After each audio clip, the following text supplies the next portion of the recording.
So I was working with a client who had approached me because they were having challenges with their email outreach. They had low open rates, but of the people who did open the email and went to their website, they had zero conversion. So they weren't sure what to do, so they approached me and asked me for my help. So the first thing I did was to create a table with all the challenges and assumptions on one column. And then the next column, I'd have all the solutions or potential tactics or experiments that we can do to try to combat those challenges or assumptions. So challenge assumption 1, are you even targeting the right people? Maybe your offer or your message isn't going out to the relevant audience. So there's a lot of different experiments we can do here with the targeting. We can use intent data, we can revisit our ICPs, we can target different decision makers within organizations, we can target different verticals. There's all these things that we can test to see if we can get a different result. So the second challenge I identified was this client was sending cold emails without warming up their client first. I explained to them that a sales relationship is much like a romantic relationship, and asking for the sale too soon is often a repellent. It would be like asking someone to move in with you on the first date. I explained to them, you're not in the sales business, you're in the customer relationship business. You need to warm these audiences up, build a rapport with them, and establish that trust. Then you can ask for the sale. Gary Vee talks about this in his book, Jab, Jab, Jab, Right Hook,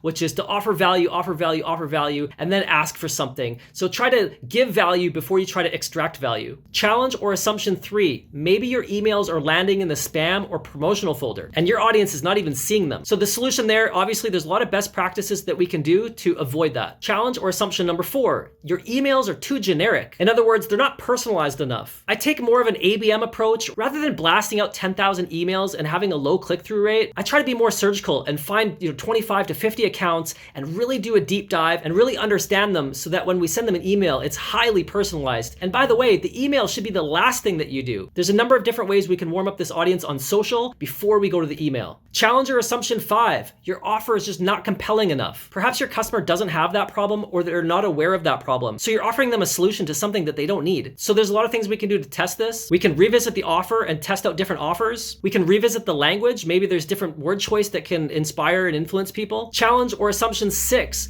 unclear next steps. So the solution here is to revisit the emails, to look at the next steps, to see if there's a clear call to action. Challenge or assumption number 7, you're not following up adequately. Just sending one email and hoping and praying that they open it and click on it and then moving on to the next is really a wasted opportunity. If there's an account that you really desire, nurture that relationship, try to provide value, and follow up with them on a regular cadence. And number 8, I would really look at the landing page. There's a million things we can do, but if that part of the funnel is broken, we need to A/B test and try to optimize that.